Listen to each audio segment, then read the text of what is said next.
Bonjour, tu es responsable de la campagne de la France Insoumise pour Jean-Luc Mélenchon en 2017.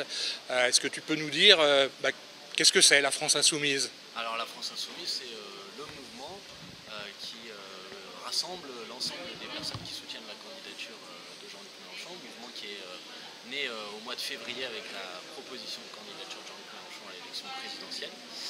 Et c'est un mouvement qui se veut ouvert, différent puisqu'il est organisé par une plateforme numérique glm2017.fr et puis qui se veut ouvert à toutes celles et ceux qui veulent participer à offrir un autre destin pour le pays. Donc c'est ouvert, venez nous rejoindre sur glm2017.fr.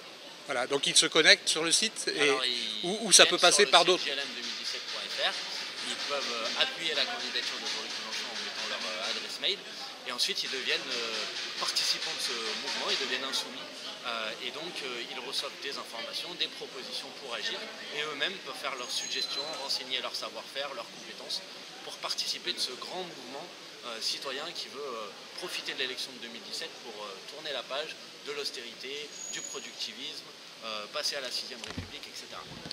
Et alors, du coup, qui dit mouvement, qui dit élection, dit programme, qui décide du programme? Alors, depuis la proposition de candidature de Jean-Luc Mélenchon, on a ouvert sur ce site justement une partie consacrée à la discussion sur le programme. Ce qui a été fait, c'est dans un premier temps mettre sur le programme une base de discussion qui est en fait une base issue du programme L'Humain d'abord, qui était le programme porté notamment par Jean-Luc Mélenchon en 2012. Et sur la base de ce programme ont été recueillis plusieurs milliers de contributions citoyennes pour participer à l'enrichissement, à la précision, à l'amélioration du programme sur un certain nombre de points. Donc il y a eu une première phase comme ça de contribution citoyenne avec des synthèses de ces contributions qui ont été faites. Il y a eu 2 synthèses qui ont été faites et une 3e qui va être publiée dans les prochains jours. Dans le même temps et un petit peu plus tard, pendant l'été notamment, ont été organisées des auditions, 16 auditions de personnalités, de professionnels, de syndicalistes, de gens qui ont une expertise particulière sur un thème ou sur un sujet. Et dans un dernier temps, au mois de septembre, ont été organisées des auditions de groupes politiques qui soutiennent aujourd'hui la candidature.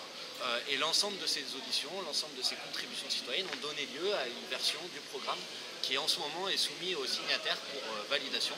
Version qui sera ensuite utilisée pour travailler lors de la convention de la France Insoumise qui aura lieu le 15 et le 16 octobre à Lille et qui sera un point d'étape dans ce programme.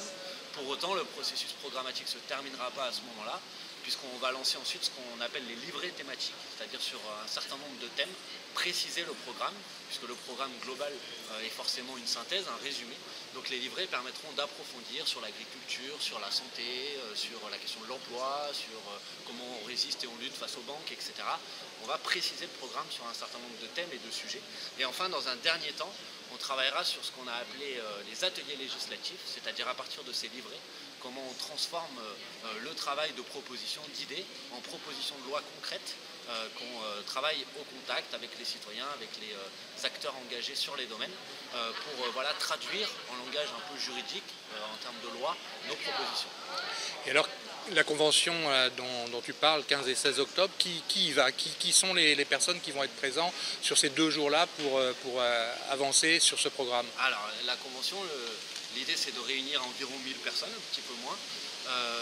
Une partie, en gros environ les 2 tiers de ces 1000 personnes ont été et seront désignées, puisque le processus est en cours, par un tirage au sort parmi les 130 000 personnes qui aujourd'hui soutiennent la candidature de Jean-Luc Mélenchon. Et le tiers restant est réparti en collèges. Un collège des mouvements politiques qui soutiennent aujourd'hui la campagne, un collège des syndicalistes, acteurs des luttes écologiques, démocratiques, sociales, et un collège des universitaires ou des personnalités du monde de l'art et de la culture, avec l'idée que ces 900 personnes ainsi regroupées soient à l'image du mouvement de la France Insoumise, de ses revendications, de la diversité de ses profils, pour travailler ensemble sur le programme, pour agir, pour réfléchir sur le programme, mais aussi sur la manière de le porter ensuite dans la société, puisque cette convention est un temps de la campagne, avec l'objectif qu'ensuite chacun repart aussi avec des arguments, des outils, des méthodes, pour aller convaincre de nouveaux citoyens de la pertinence de nos propositions. Bon, l'idée, c'est pas de témoigner, c'est de l'emporter et d'offrir une vraie alternative. Donc très bien, Jean-Luc Mélenchon, élu président de la République, il nous a expliqué qu'il réunissait à l'Assemblée constituante et qu'une fois qu'elle aurait travaillé, il jetterait les clés de l'Élysée et qu'éventuellement il s'en irait. Mais on sait que derrière la présidentielle, il y a des élections législatives. Comment on peut imaginer cette suite? Et puis sans doute au-delà des élections législatives, il y aura d'autres rendez-vous. Comment on peut imaginer que le mouvement de la France insoumise va contribuer effectivement à un renouvellement, à quelque chose de différent dans la vie politique française? Ouais, alors il y a plusieurs éléments dans la question. D'abord sur la constituante, clairement l'objectif de la France insoumise n'est pas de réunir un groupe de supporters pour un candidat à l'élection présidentielle. C'est pas ça l'objectif. C'est de construire une force, un mouvement politique de gens qui se mobilisent et qui, y compris après l'élection, continuent à se mobiliser. On sait très bien qu'il ne suffit pas de remporter l'élection présidentielle pour pouvoir effectivement changer les choses. Il faut ensuite un peuple mobilisé, un peuple qui pousse, qui se bat dans la rue. On sait quelles vont être les résistances des puissances de l'argent, les résistances de la Commission européenne. Et on sait très bien, et l'expérience nous le dit, que si le peuple se mobilise, ça sera indispensable pour pouvoir réussir à remplir nos objectifs. Ensuite, la France insoumise, elle sera effectivement présente aux élections législatives également, avec l'idée que pour nous, l'élection présidentielle et l'élection législative sont la même campagne.